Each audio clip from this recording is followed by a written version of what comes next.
Na última quarta-feira, o Banco Central do Brasil decidiu aumentar a taxa Selic para 14,25%. E você sabe como que isso impacta os investimentos, como isso impacta a economia e o porquê dessa medida do Banco Central do Brasil? Bom, é sobre isso que eu vou falar nesse vídeo. Bora lá. Primeiramente, o que é a taxa Selic? A taxa Selic é a nossa taxa básica de juros da economia. Ela serve como referência, como base para tudo quanto é crédito da economia, para financiamentos tanto de automóveis, de carros, de motos, quanto para financiamentos imobiliários, para empréstimos, para concessão de crédito para empresas, capital de giro. Então, tudo quanto é crédito é usado como referência, como base a nossa taxa Selic. O que isso significa? Quando a gente tem uma taxa Selic mais baixa, o custo do crédito ele fica mais barato. Se a Selic está mais baixa, o crédito imobiliário, para fazer um financiamento imobiliário, o crédito para um financiamento de automóvel, para uma empresa tomar um crédito de um banco, tudo isso fica mais barato. Então traz muito incentivo, muito estímulo para a economia. É o que a gente chama de política monetária expansionista,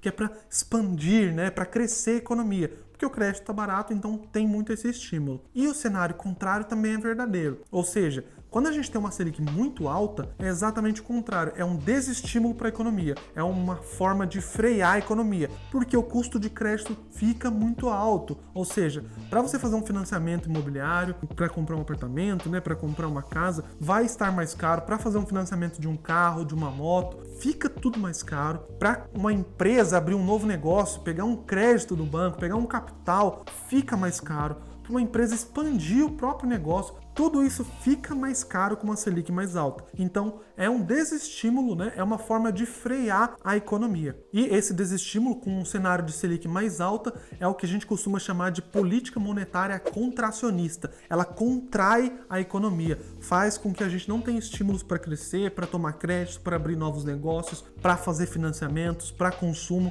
Então, é uma contração da economia, por isso que a gente chama de política monetária contracionista. Mas então, para que serve a taxa Selic? Se a taxa Selic está alta, a gente sabe que a gente está desestimulando o crescimento econômico, então por que a gente aumenta a taxa Selic? Bom, basicamente a taxa Selic é como se fosse um remédio para um problema maior. A taxa Selic é uma forma, a principal forma de controlar a inflação do país. Por quê? Quando a gente está com uma inflação alta, significa que a gente está com uma economia muito forte, uma economia pujante, uma economia aquecida. Então está tendo muito consumo e está gerando inflação, os produtos vão ficando mais caros, E essa inflação é medida pelo que a gente chama de IPCA, que é o principal indicador de medir a inflação do Brasil. Então, quando a inflação está saindo de controle, é necessário o aumento da taxa Selic para fazer esse controle, para retornar a inflação para a meta, para segurar essa inflação, para não ficar descontrolada. A taxa Selic é a principal forma, a principal ferramenta do Banco Central para controlar a inflação, para controlar o IPCA. E como que funciona a inflação no Brasil? A gente tem uma meta de 3%,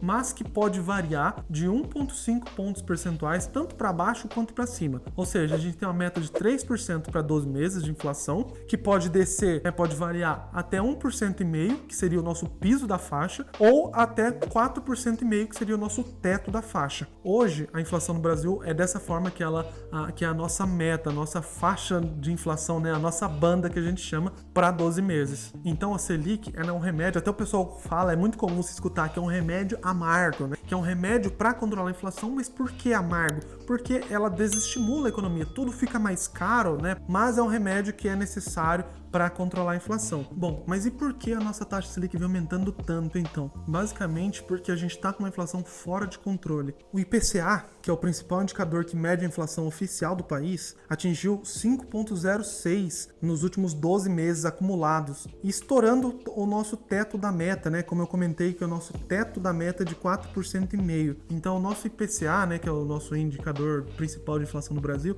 está fora de controle, está fora da meta, e por conta disso a Selic vem aumentando nas últimas reuniões e tem chegado a patamares tão altos quanto esse agora, de 14,25%. E esse é o maior patamar desde 2016. E quais as expectativas para a nossa Selic, para a nossa inflação para os próximos anos? Segundo o Boletim Focus, emitido pelo Banco Central do Brasil, a expectativa é que a nossa inflação, o nosso IPCA, atinja 5,66% até o final de 2022 2025 e só em 2026 que comece a dar uma controlada e voltar ali para patamares de 4,5%. E para os investimentos, uma taxa Selic alta é nociva, né, como a gente já falou, para a economia, para a abertura de novos negócios, desestimula, freia a economia como um todo, é um remédio amargo para controlar a nossa inflação, é um remédio necessário, mas e como isso impacta os investimentos? Com a Selic em patamares extremamente altos como está hoje em dia, os investimentos de renda fixa acabam se tornando atrativos.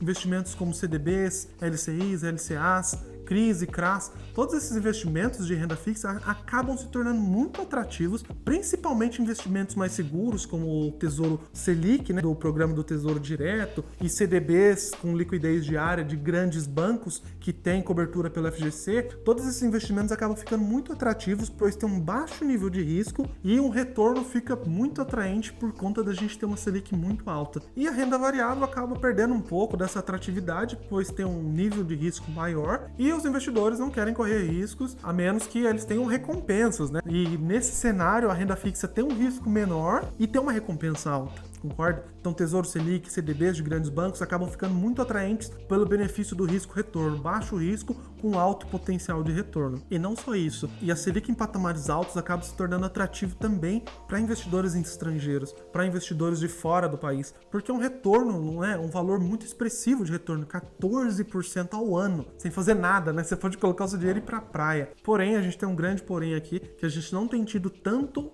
capital estrangeiro entrando no nosso país, né, entrando na nossa bolsa, porque a gente oferece um risco muito grande. A gente está com um risco muito grande, dado o nosso cenário fiscal do país atualmente. O governo gasta muito mais do que arrecada, então isso gera um risco muito grande e acaba afastando um pouco os investidores estrangeiros. Mas, caso a gente tenha um controle no nosso cenário fiscal, o cenário melhore e o Brasil comece a se tornar mais atrativo, com uma Selic nesse patamar, acaba sendo muito atrativo para investidores estrangeiros e a gente pode ver até uma desvalorização do dólar, ou seja, o nosso real pode até começar a aumentar o de valor contra o dólar e a gente ter um dólar mais barato. Mas para que isso aconteça, a gente precisa de algumas mudanças estruturais do país, precisa passar mais credibilidade para que os investidores estrangeiros venham e aloquem o capital aqui no nosso país, tá? E o que esperar para o futuro, né, para as próximas reuniões? O Banco Central sinalizou que ainda pode ter novos aumentos da taxa Selic nas próximas reuniões e a gente sabe que talvez possa manter esse patamar ainda bem alto.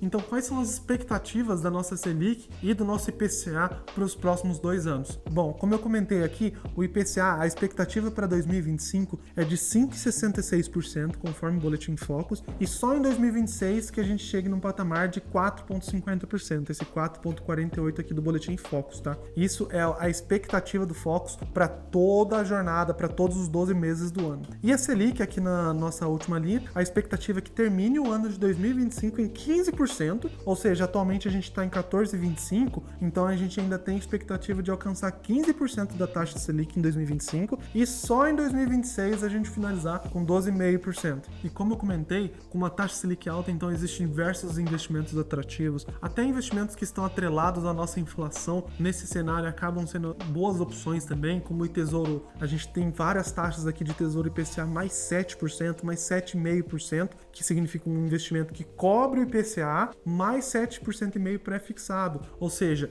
você vai ter um juros real de 7,5%. E além do Tesouro, a gente tem diversas opções de LCIs, LCAs, então na renda fixa como um todo fica muito atrativa com um cenário de Selic mais alto. E a renda variável pode estar atrativa também por ter boas oportunidades, porque em um cenário de Selic mais alta, as empresas, as ações da bolsa, os fundos imobiliários tendem a ficar mais baratos porque os investidores acabam migrando para renda fixa, tá? Então assim, a renda fixa é atrativa? Sim, tá show de bola. Mas a ideia é que não fique assim por muito tempo. Pode ficar por 1, 2, 3 anos, mas não vai ficar assim para sempre, porque nenhum país aguenta ficar com uma taxa Selic tão alta por muito tempo. Então, nesse momento, a renda variável, empresas, né, ações, fundos imobiliários, eles têm boas oportunidades também, pois eles vão estar abaixo do seu preço justo. Então, vale dar uma aprofundada também. Ou seja, nesse cenário a gente tem diversas oportunidades de investimentos. Bom, e esse foi o explicativo do porquê essas últimas medidas do Banco Central, porquê a nossa taxa Selic vem aumentando e como que isso impacta tanto nos investimentos quanto na economia. E se você gostou desse tipo de conteúdo, não se esqueça de se inscrever inscrevendo no nosso canal para mais conteúdos como esse e deixa um like nesse vídeo se ele te agregou de alguma forma e deixa aí nos comentários o que você acha desses novos aumentos da taxa Selic, como tem impactado nos seus investimentos e quais oportunidades você tem enxergado nesse cenário. E é isso, galera, e até a próxima.